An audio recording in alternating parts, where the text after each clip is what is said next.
ब्रह्मा जी ने तारकासुर को ऐसा वरदान ही काहे दिया? हाँ, हम भी यही सोच रहे हैं भैया जी कि ऐसा वरदान देने की आवश्यकता ही क्या थी। हाँ प्रभु, उन्होंने तारकासुर को मना क्यों नहीं किया?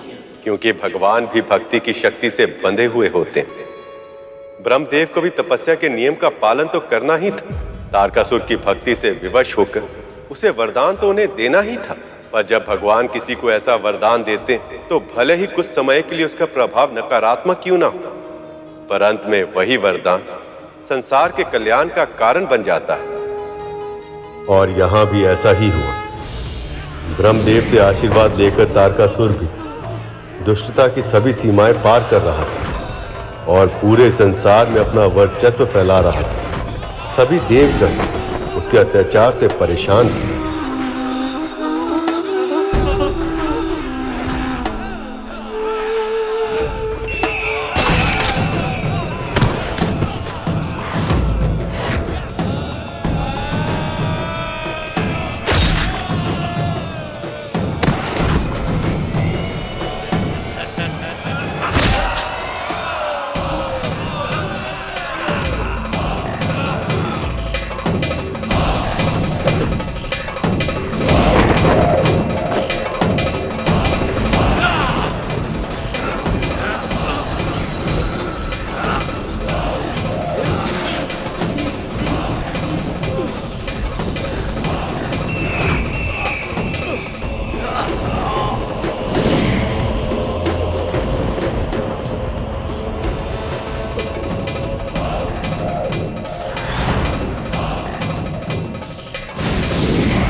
रक्षा रक्षा कीजिए ब्रह्मदेव, रक्षा कीजिए नारायण।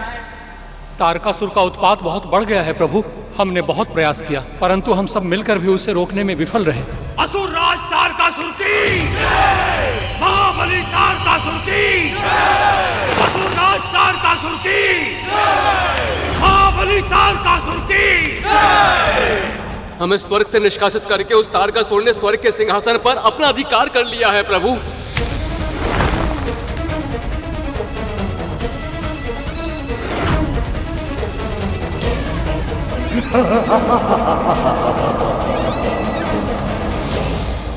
ब्रह्मदेव, आपने उसे ऐसा वरदान दिया है जिससे वो लगभग अमर हो चुका है और अब हम देवता भी उससे युद्ध करने में असमर्थ हो चुके हैं। धैर्य रखिए देवराज, आप असमर्थ हो सकते हैं किंतु काल नहीं। काल कभी भी किसी से भी पराजित नहीं होता। वो तारकासुर अवश्य ही उस सर्वशक्तिमान के समक्ष अवश्य हारेगा। उचित समय आने पर महादेव शिव शंकर का पुत्र जन्म लेगा।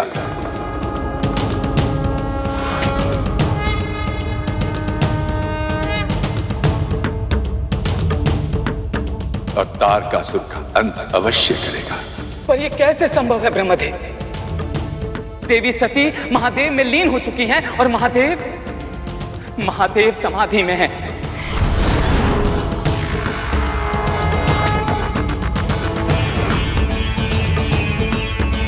ऐसे में कौन उन्हें सक्रिय करेगा? किसमें सामर्थ्य है कि उनके हृदय की कोमल भावनाओं को फिर से जागृत कर पाए? आदि शक्ति सर्वसमर्थ है देवराज।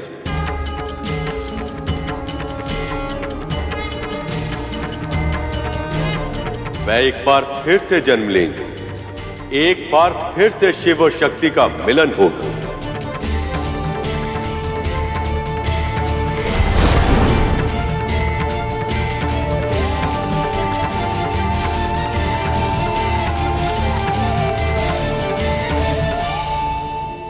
पहाड़ों के राजा हिमवंत और उनकी पत्नी महारानी मैना की पुत्री के रूप में श्री माता फिर से प्रकट होंगी। उचित अवस्था प्राप्त करने पर वह महादेव से विवाह करेंगे।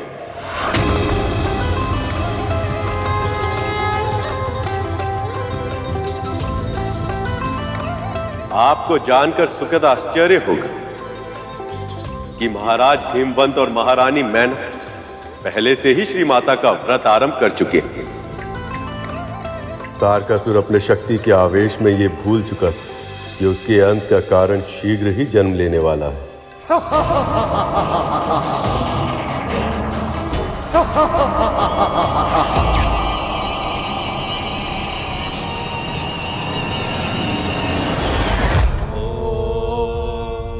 श्री मात्रे नमः। ओम श्री मात्रे नमः। ओम श्री मात्रे नमः। ओम श्री मात्रे नमः। महारानी मैना और महाराज हिमवंत दोनों आदि शक्ति की पूजा करते थे। हर माह के दोनों अष्टमी का व्रत रखते थे और नवमी में सुहागन स्त्री की पूजा करके उन्हें सुहाग और श्रृंगार की वस्तुएं दान करते थे। इसे सुवासिनी पूजा कहा जाता है और जो भी दंपत्ति इस पूजा को पूरे मनोयोग से करती है उनके घर कन्या रूप में श्री माता आदि लक्ष्मी स्वयं जन्म लेती है। एक और दोनों महाराज और महारानी ये महान व्रत पूरे विधि विधान के साथ कर रहे थे, पर उसी समय दूसरी ओर तारकासुर का आतंक बढ़ता जा रहा था।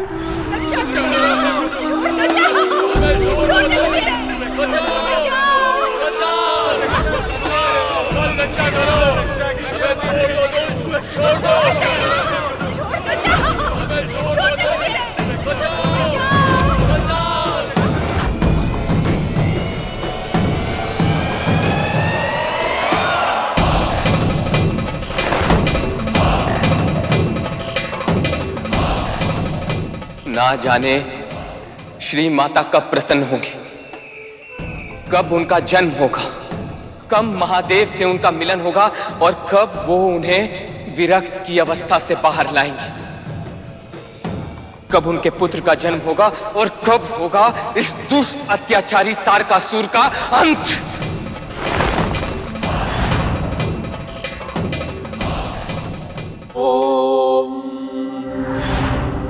श्री मात्रे नमः। ओम श्री मात्रे नमः। ओम श्री मात्रे नमः। ओम श्री मात्रे नमः।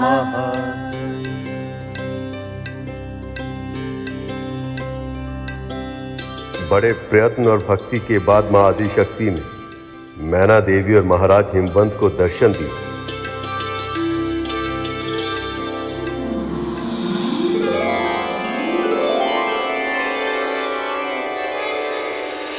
नमो नमो पराशक्ति मां, नमो नमो महाशक्ति मां। श्री माता आदि शक्ति। नमो नमो महाशक्ति मां। मैं आपके व्रत और भक्ति से प्रसन्न हूँ। कहिए, क्या वर पाना चाहते हैं आप? श्री माता, हमें संतान की इच्छा है, पर मैं आपसे 4 विनती करना चाहती हूँ। मेरी पहली विनती ये है कि मुझे ऐसी पुत्री चाहिए जिसमें तीनों लोकों के संचालन की शक्ति हो। मेरी दूसरी विनती ये है कि मेरी पुत्री त्रिशक्तियों में सर्वोपरि हो। अपनी तीसरी विनती के रूप में श्री माता, मैं चाहती हूँ कि मेरी पुत्री ही महादेव शिव शंकर की पत्नी बने।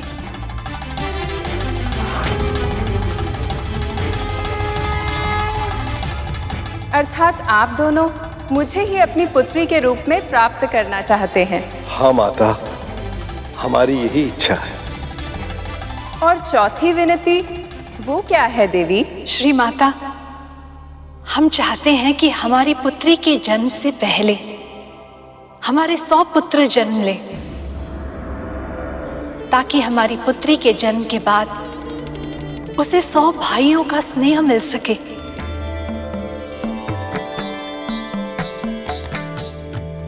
यदि मैं आपको 100 पुत्रों के गुणों के बराबर एक पुत्र प्रदान करूं, ताकि शीघ्र ही आपके घर में पुत्री के रूप में जन्म ले सकूं, तो क्या आपको स्वीकार होगा?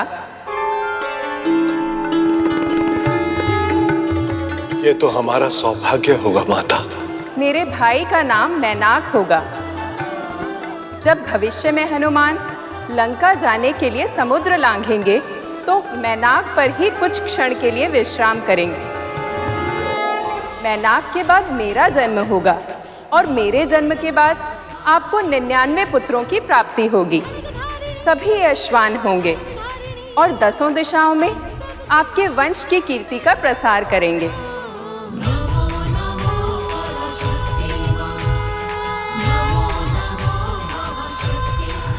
इस प्रकार आदिशक्ति के वरदान के फल स्वरूप महारानी मैना के घर मैनाक का जन्म हुआ, और फिर शीघ्र ही आदिशक्ति के जन्म का समय भी आ गया।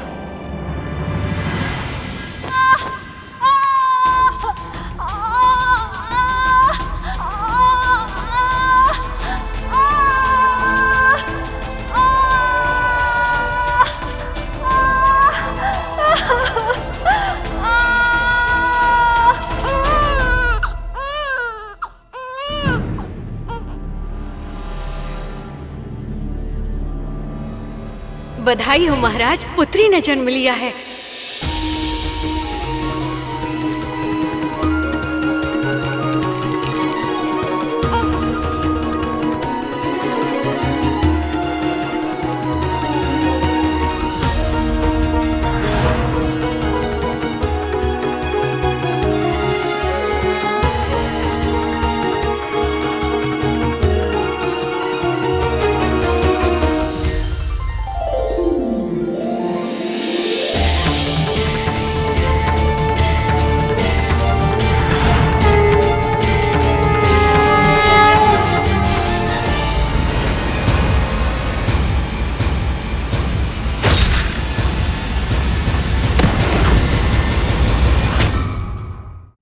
चैत्र माह की शुक्ल पक्ष की नवमी तिथि को मध्य रात्रि में मृगशीरा नक्षत्र में श्री माता का जन्म हुआ।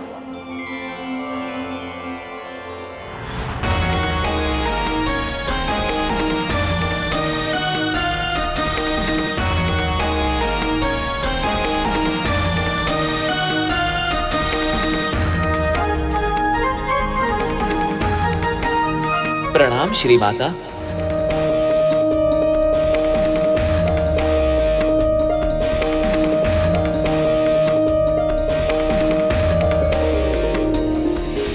आपकी पुत्री श्याम वर्ण की है, इसलिए इन्हें काली के नाम से पुकारा जाएगा।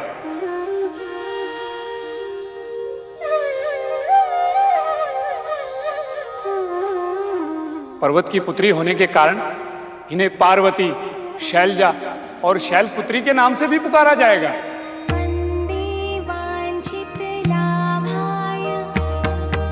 बड़ी होकर एक निश्चित आयु प्राप्त करने के पश्चात जग पिता महादेव शिव शंकर की अर्धांगिनी बनेंगी।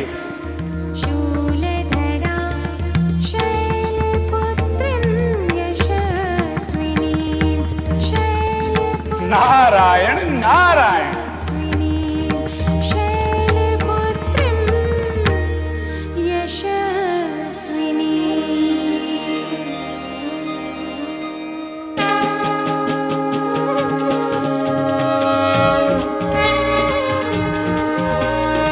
मैं धन्य हो गया श्री माता, धन्य हो गया।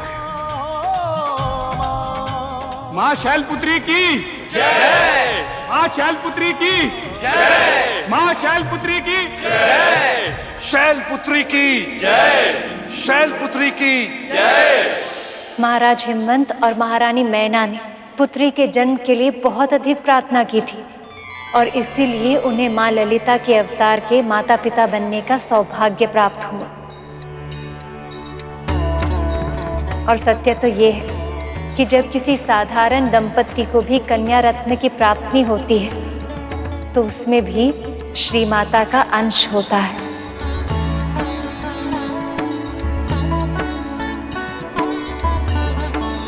इसीलिए हर कन्या के माता पिता को स्वयं को सौभाग्यशाली समझना चाहिए। अपने भीतर छिपी दिव्यता के कारण इस संसार की हर कन्या पूजनीय होती है।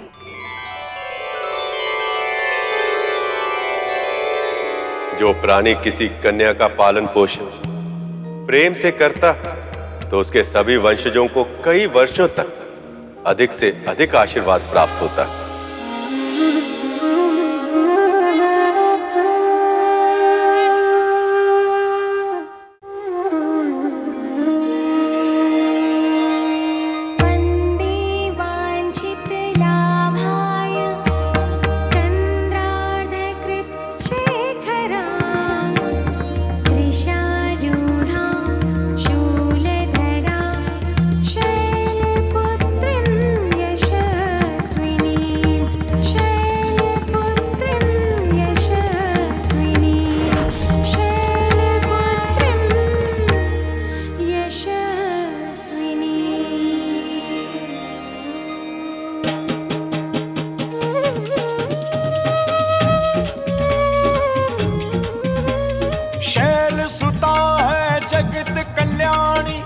जय मां शैलपुत्री, कठिन तप किया मात पिता ने तो जन्मी बन के पुत्री।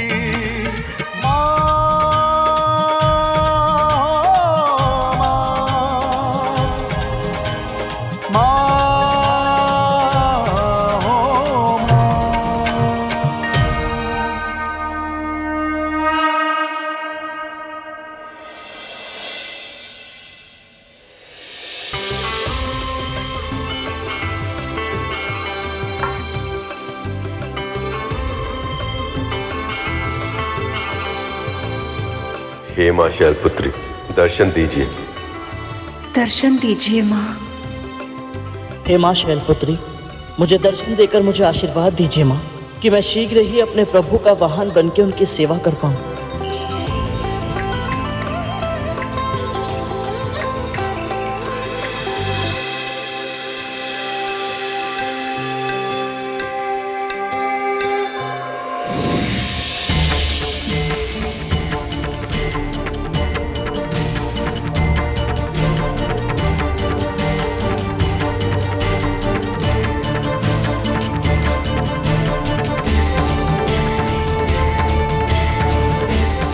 आप सबकी पूजा और भक्ति से प्रसन्न हूँ।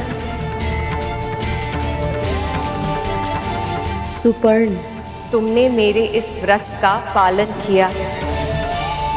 निसंदेह तुम्हारा ये लक्ष्य पवित्र है, पर तुम इसमें सफल होकर अपनी नियति को प्राप्त कर पाओगे या नहीं, ये तुम्हारी इच्छा शक्ति पर निर्भर करेगा।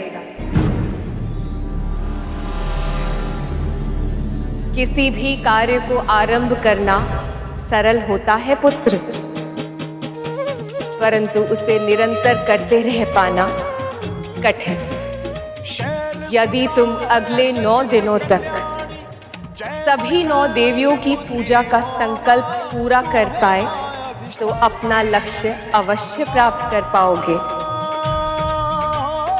ये मेरा आशीर्वाद है।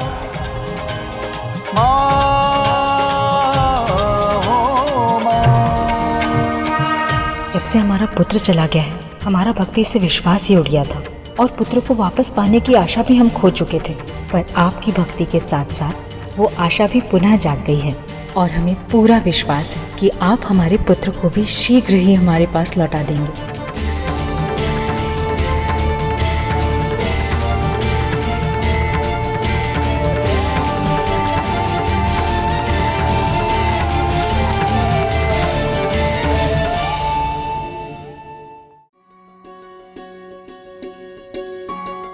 ये लीजिए माँ। बस गरुड़, अब और किसी वस्तु की आवश्यकता नहीं है।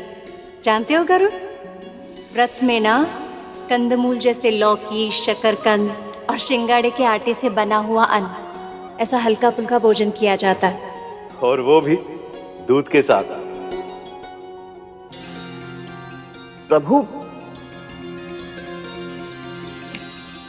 प्रभु आपने कष्ट क्यों किया? मुझे आदेश देते थे, मैं ले आता। यदि तुम ले आते तो मैं गौ सेवा के सुख से वंचित रह जाता। नहीं गरुड़, गौ माता को अपने हाथों से सहलाकर उन्हें पुचकार कर उनकी आज्ञा लेकर दूध धोने में जो आनंद आता है, किस अवसर को मैं अपने हाथ से जाने दूं, ये मेरे लिए संभव ही नहीं है। कृष्ण अवतार में लिए हुए सुख की स्मृति अभी भी आपकी आंखों में दिखाई देती है प्रभु। गरुड़, व्रत के अनुष्ठान के अनुसार स्वयं भोजन करने से पहले सभी को खिलाना होता है। अब एक बार भोजन हो जाए तो सबसे पहले मैं गृहस्वामी और गृहस्वामिनी को देकर आऊं। आज तो हमें बहुत आनंद आया। बहुत समय बाद माँ की कथा सुनी हमने। पूरे 12 वर्ष हो गए जी।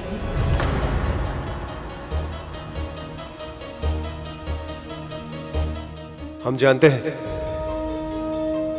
हर नवरात्रि में आपके मन की पीड़ा फिर से उभर कर आ जाती है, परंतु धीरे धीरे इस पीड़ा को मिटाना होगा। कैसे?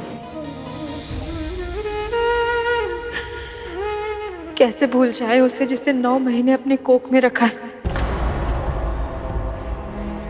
जिसका पालन पोषण न केवल अपने दूध से बल्कि अपने रक्त से किया है,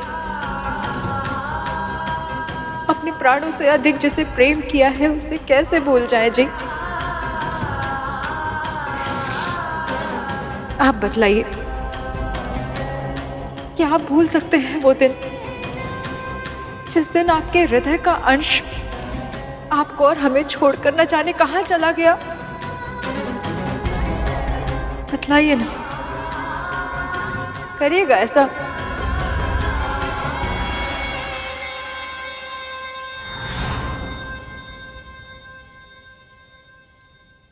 माँ, हमें शीघ्र भोजन दीजिए ना, हमको बहुत भूख लगी है। फिर से रसोई में बिना पैर धोए आ गए। कितनी बार मना किए हैं हम आपको? हाँ, हर चीज में मना करती रहती है।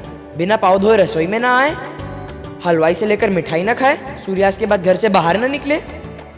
केवल आप ही हमें रोक टोक करती रहती है। बावला हो गए आप। आपको कितनी बार समझाया है हमने, आप अपनी माँ से इस प्रकार बात ना किया कीजिए। समझ नहीं आती आपको? यदि माँ आपको किसी काम के लिए मना करती है तो आपके भले के लिए ही करती होगी ना। हम अब बड़े हो चुके हैं, आप दोनों हमेशा मुझे डांटते रहते हैं। आपको ये बात समझ में नहीं आती है क्या कि हम अपना भला बुरा समझने के सक्षम हो गए हैं? ठीक है, हमको भी नहीं रहना यहाँ पर। अरे पुत्र, रुकिए, कहाँ जा रहे हैं? कम से कम भोजन तो करके जाइए। डांट खा ली है और भूख नहीं है। हर बात पे रोक टोक करती हैं, डांटती फटकारती है और फिर प्रेम करने का स्वांग भी करती है। आप बहुत बुरी माँ हैं। मैंने आपसे बुरी माँ आज तक नहीं देखी। चुप!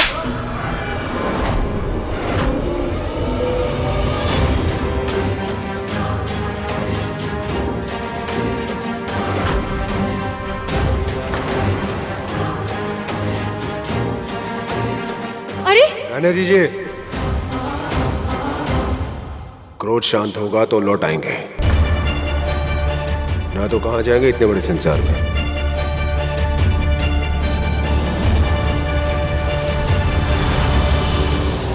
हम भी ना जानते थे कि ना कभी उनका क्रोध शांत होगा और ना कभी वो वापस आएंगे। लीजिए, आप हमें संभलने के लिए कह रहे थे और आप स्वयं ही।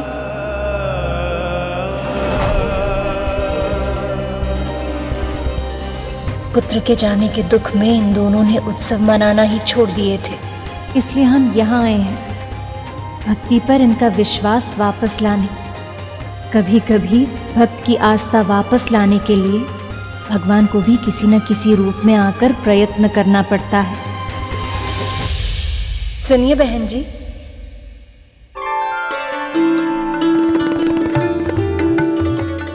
जी आप? वो क्या है ना, हम आप दोनों के लिए प्रसाद लेकर आए थे। ये लीजिए। इस सब की क्या आवश्यकता थी? अरे आवश्यकता तो हमारी थी, जिन्हें आप लोगों ने इतनी सरलता से पूरी कर दी। ये तो केवल स्नेह है। अब आप इतने स्नेह से लाई हैं तो मैं इसे ले लेती हूँ। आप लोग इसे चख के देख लीजिए ना कि भोजन ठीक बना या नहीं, नमक अधिक है या कम है। वो क्या है ना, इन्हें परोसने से पहले मैं भोजन सुधार लूंगी। जी, आप भीतर आइए।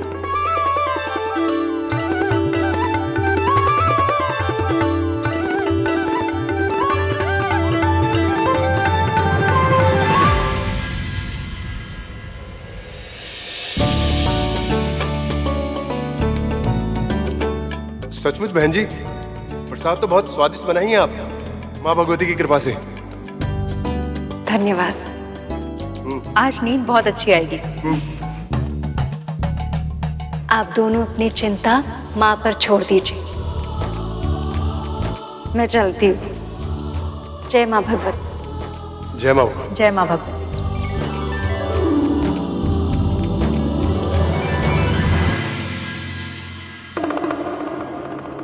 मूषक जी, प्रसाद तो केवल बहाना था। मामी श्री के शास्त्री जी के घर जाने का उद्देश्य तो उनके दुखों का कारण जानना था, ताकि वो उनकी सहायता कर सकें। और इसी उद्देश्य से मामा श्री और मामी श्री उन्हें नव दुर्गा की कथा सुना रहे हैं, ताकि उनके सारे दुख दूर हो सकें।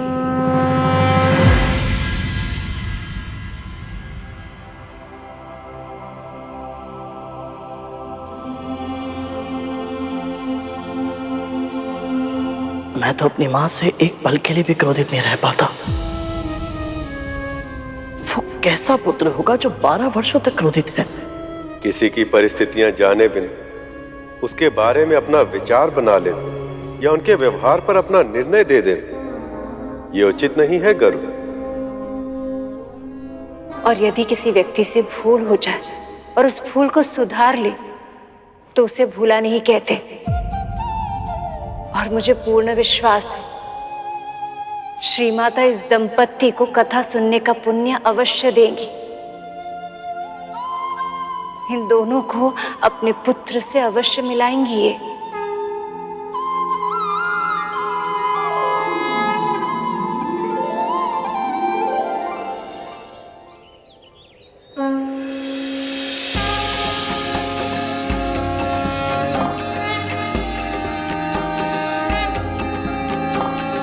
अभी तक नहीं आए वो।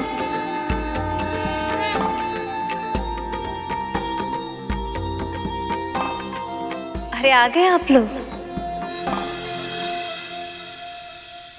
कल आप कथा ही इतनी सुंदर सुनाए थे बहन जी कि आज हम दोनों अपने आप को रोक ही नहीं पाए। तो चलिए फिर बिना विलंब किए नवरात्रि के दूसरे दिन माँ शैलपुत्री के रूप की कथा सुनते हैं।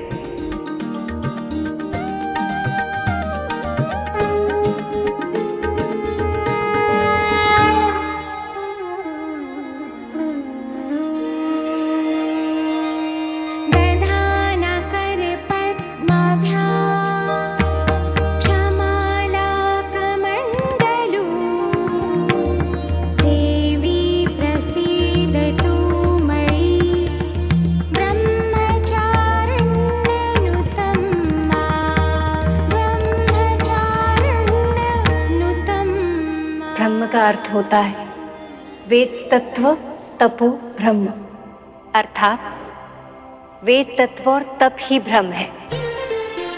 और चारिणी का अर्थ होता है चारण, अर्थात आचरण करने वाली।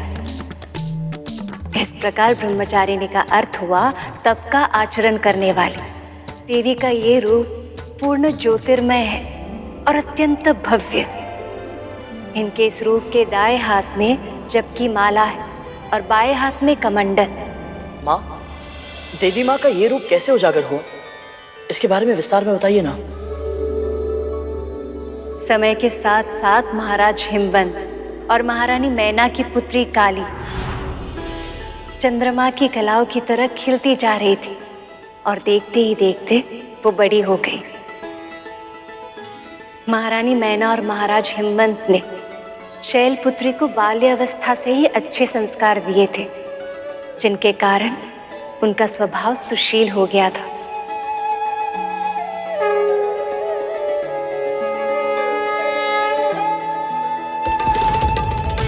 महारानी मैना ने छोटे अवस्था से ही उन्हें तरह तरह के व्रत और अनुष्ठान करना सिखाया था, ताकि शैलपुत्री को वो पति की प्राप्ति हो जिनके लिए उनका जन्म हुआ था।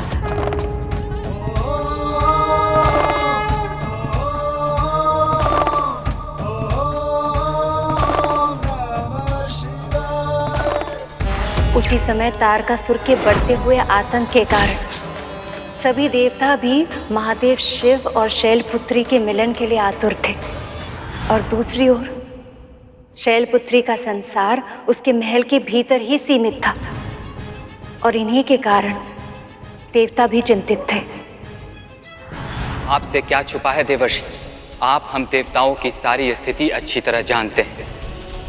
हमारी सारी आशाएं महादेव के पुत्र पर निर्भर है, पर जब तक वो और शैलपुत्री एक दूसरे से भेंट नहीं करेंगे तब तक महादेव सक्रिय कैसे होंगे, और यदि सक्रिय नहीं हुए तो उनमें प्रेम कैसे होगा, उनका परिणय कैसे होगा, और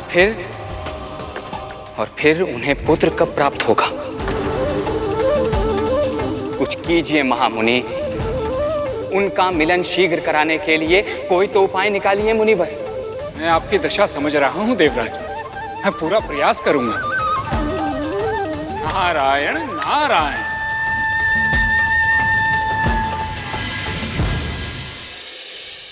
नारायण नारायण।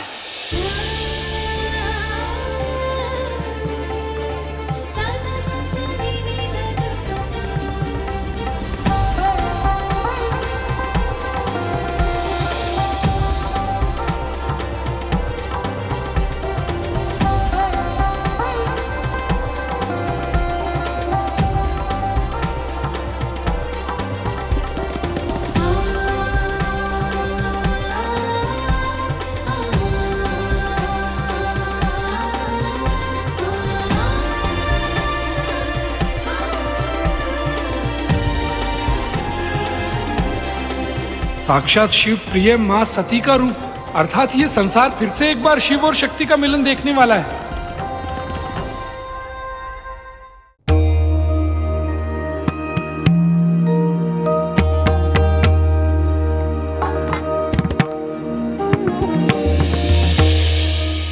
आज्ञा दीजिए मुनिवर, आपके चरण प्रखार कर मैं आपका स्वागत करना चाहती हूँ। ये क्या कर रही हैं देवी आप? मैं तो एक साधारण मुनि हूँ। आप तो महामुनि हैं, मैं तो केवल साधारण सी कन्या हूँ। आपको ज्ञात नहीं है देवी कि आप स्वयं महाशक्ति का रूप हो। आपका आदर सत्कार करके मुझे आनंद भी मिलेगा और आशीर्वाद भी। आज्ञा दीजिए मुनिवर।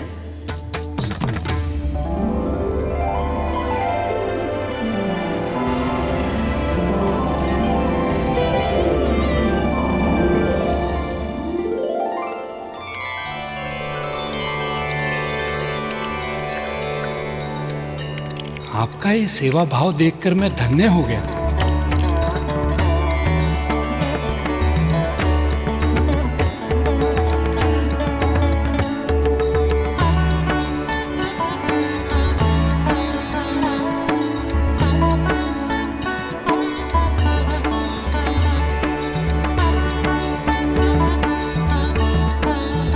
आइए मुनिवर।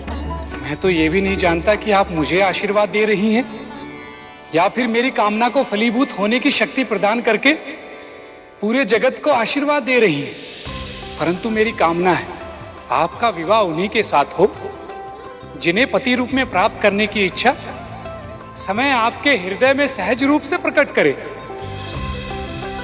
जिनके लिए आपके हृदय में भाव अपने आप उत्पन्न हो। नारायण नारायण। आइए मुनिवर।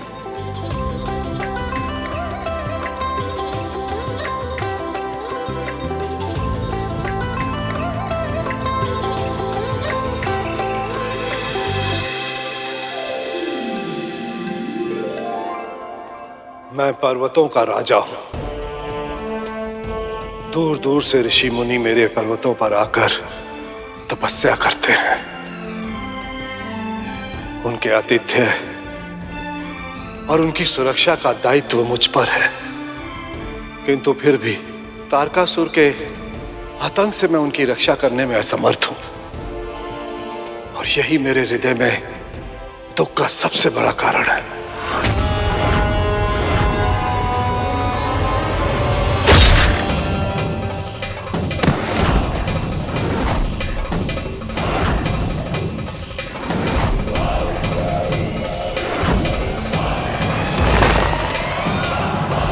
इस तारकासुर ने तो उदंडता की सारी सीमाएं पार कर दी थी प्रभु।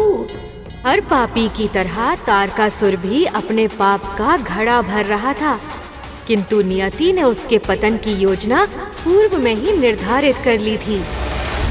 मैं जानता हूँ आपके सामर्थ्य में जो भी होगा, उन ऋषि मुनियों पर होने वाले अत्याचार को रोकने के लिए वो सब आप अवश्य करेंगे, और मुझे इस बात पर पूर्ण विश्वास है। परंतु आज मैं इस बात पर विचार करने नहीं आया हूँ। श्री नारायण की कृपा से मेरे मन में शैलपुत्री के विवाह को लेकर विचार आया है। यदि आपकी आज्ञा हो तो। आप मुनिवर हैं, देव ऋषि हैं, मुझसे कुछ कहने के लिए आपको संकोच करने की आवश्यकता नहीं। आपके ही राज्य में इस महल के निकट एक गुफा है, और उस गुफा में एक दिव्य योगी समाधि लिए बैठे हैं। यदि आप अपनी पुत्री को उनकी सेवा में समर्पित करें तो उसका कल्याण अवश्य होगा। नारायण नारायण।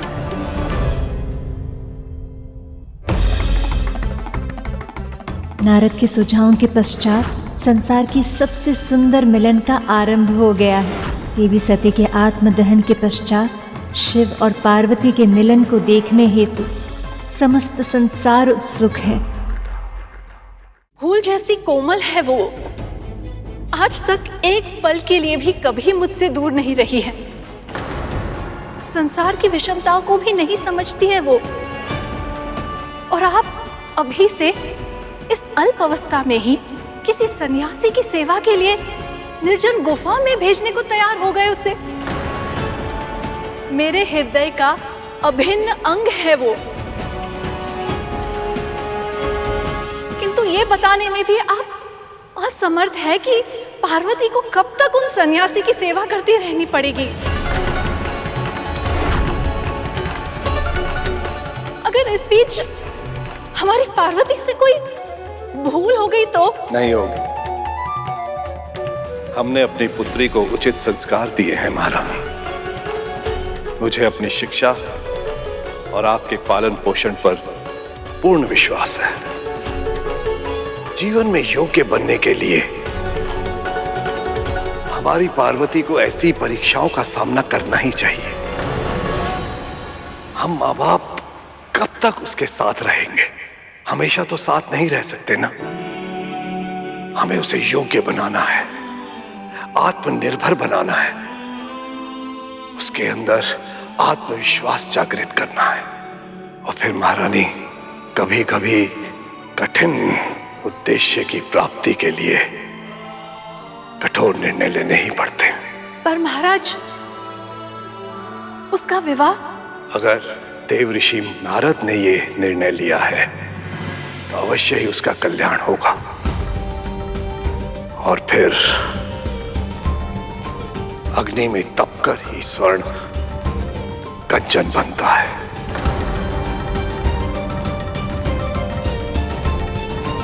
इस ऋषि की सेवा करने से अवश्य मेरी पुत्री का भी उत्थान होगा और उसकी शादी शीघ्र ही शिव जी से हो जाएगी।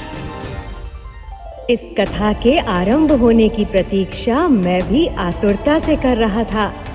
मेरे माता पिता के मिलन तथा तारकासुर के वध की कथा अति रोचक है मूषक जी। आपको भी अत्यधिक आनंद आएगा इस कथा को सुनने में। और इस कथा में गरुण के लिए भी एक अति महत्वपूर्ण सीख छिपी है, जो उसे मामा श्री का वाहन बनने में उसकी सहायता करेगी।